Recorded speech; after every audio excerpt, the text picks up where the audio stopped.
Hey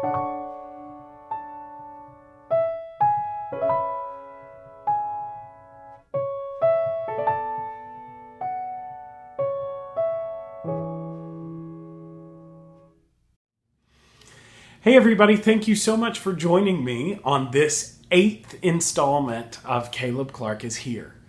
I'm particularly excited about this video because for the first time ever, my face is not the only one that you see today. I have a guest. My guest is Dr. Renee Brown Harmon. This incredible woman spent 8 years as the primary caregiver for her husband, Harvey, who was diagnosed with Alzheimer's disease.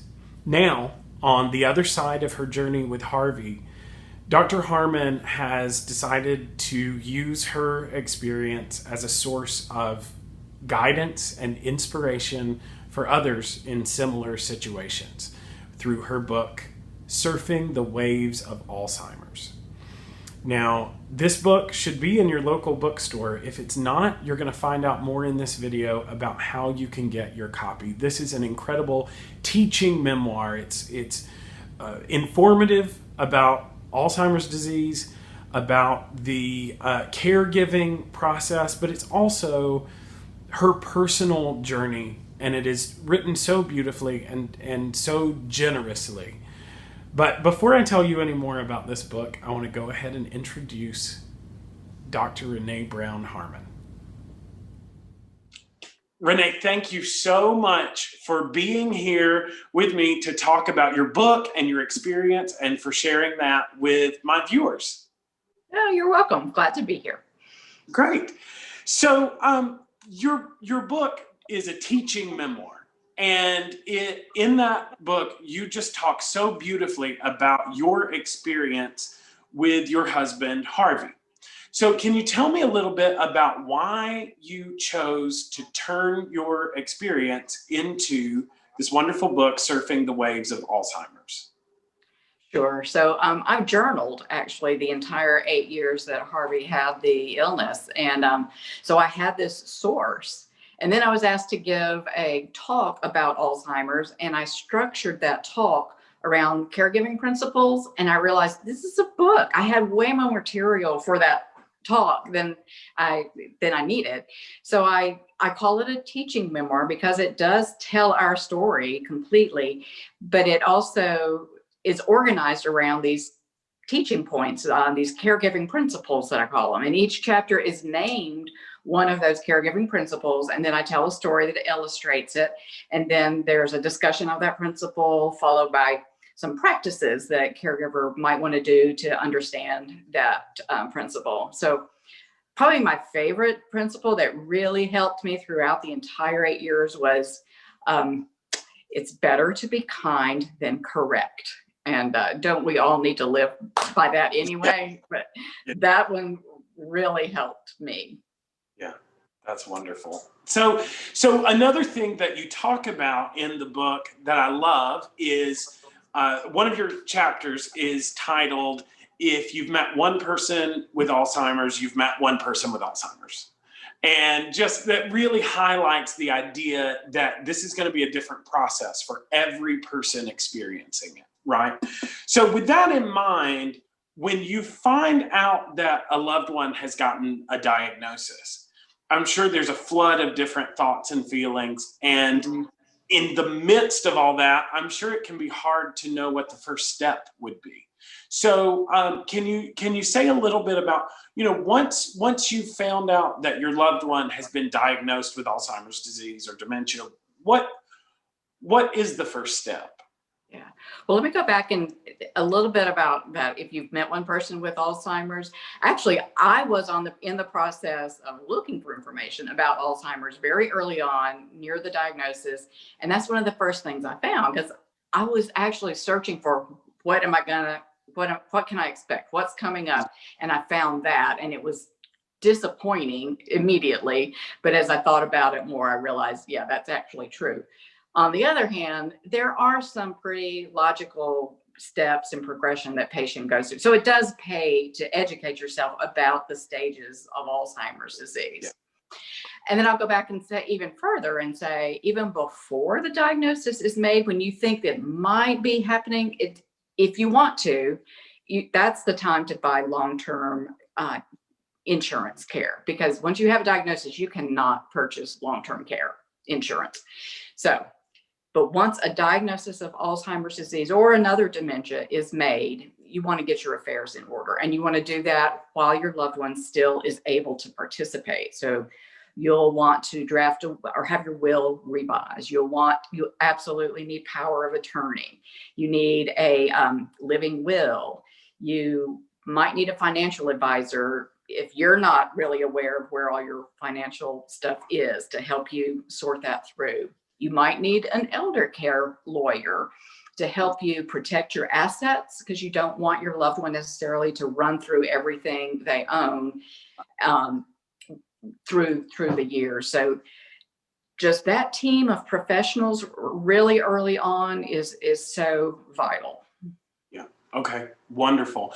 And sort of in the same vein, what are your favorite resources to recommend, particularly to a person who finds themselves newly in the caregiving role? So here in Birmingham, I always recommend Alzheimer's of Central Alabama. So they are a wealth of information and support. They also have a listing of all the support groups in Central Alabama, which is going to be one of your most needed sources of support, but also information and knowing how to navigate through this. There's a book that's been around 20, 30 years. It's the Bible of Alzheimer's disease, called The 36-Hour Day. And it discusses every possible scenario. And it's a downer. I mean, to be honest, you got to know what you're dealing with but it's a good resource to have as you're going through. But I just Googled, and it was very helpful for me to read articles and lay articles, and Alzheimer's Association and Alzheimer's Foundation are also good sources of information. And then I found it helpful to watch videos of actual people with Alzheimer's disease and their caregivers, to kind of give life to what I was reading about. So those were. That's wonderful. I love that. Thank you so much. So as a person is going through this process of finding their resources and just making these first few steps, and even for caregivers who may be well into the process, what do you think is the most important thing for people in this role to hear right now? You have to have a team. You cannot do it by yourself. Even early on, you're going to think you're going to do it by yourself because he or she is not that far down the path. But like I said, you need all those professionals early on, and you will need help. So even early on, start thinking about who is going to be on your team or in your village, however you want to conceptualize it. What friends, what family members are you going to be able to call on? And just start writing them down and start making a list. And learn how to ask for help. Even practice asking for help, even if you don't need help, because that's really hard for some of us. And learn how to accept help. I had a lot of people offer help, and it would have been real easy for me to say, no, I'm fine, but they want to help. I need the help. Accept help and take care of yourself. You cannot be the best caregiver that your loved one needs if you are not taking care of yourself. So all those things you're supposed to do, like eat right and exercise and sleep well, which nobody has time for, I understand, but it's really important as a caregiver to be at your best. Yeah, that's so thoughtful. And I think that we all know to live by those principles, right? Of you have to take care of yourself before you can take care of anybody else. We've learned that our whole lives, but this is where it really gets important to do that. And so finally, Renee, you have published, the book is published, people love it. And you are now sharing this content in a different way. You are vlogging about this, right? So you've got some videos, and tell me a little bit about what that process has been like to decide to start doing that, and also how we can access that content as well. So I've been blogging, writing short articles, weekly articles about Alzheimer's and caregiving for my website a little over a year now. And I keep them really short because it's really hard for caregivers to have a whole lot of time doing that. And then the more I've spoken to groups, I've realized speaking. So I decided to take that same content and that I write in my blog and put it in a video content. And they're about 5 minutes long. And I found that I can just show more emotion and compassion and understanding with my face than just reading words. So I have a YouTube channel that has all of those. Yeah, that's great.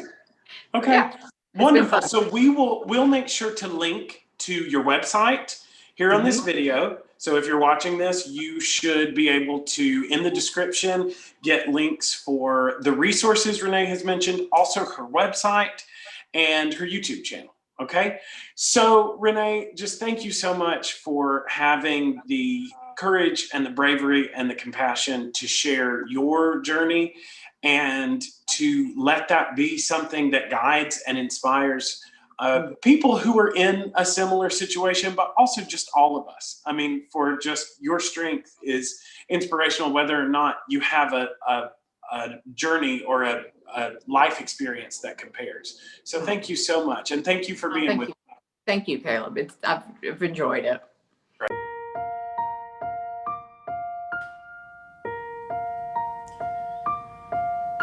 If there are times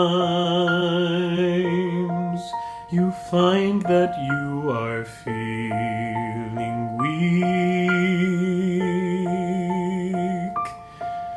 lie next to me. I'll hold you till you fall asleep. At any time of day, there's nothing to explain. I'm always on your side.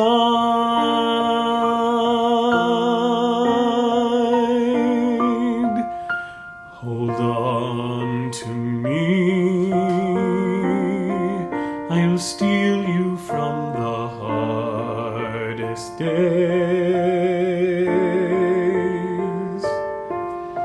Don't be afraid. You have me here to guide your ways.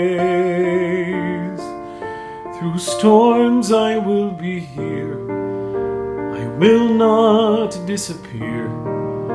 I'm always by your side.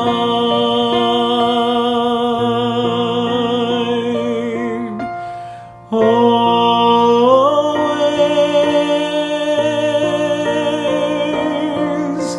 always,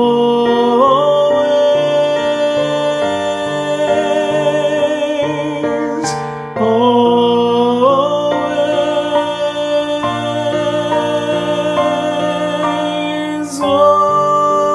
always. And on my heart, I promise I will see you through. When pain arrives, I'll be right here to hold on to. With laughter and with prayer, I promise I'll be there. I'm always on your side.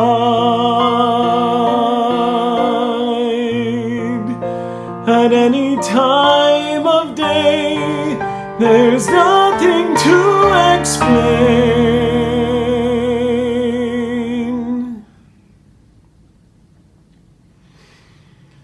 I'm always on your side.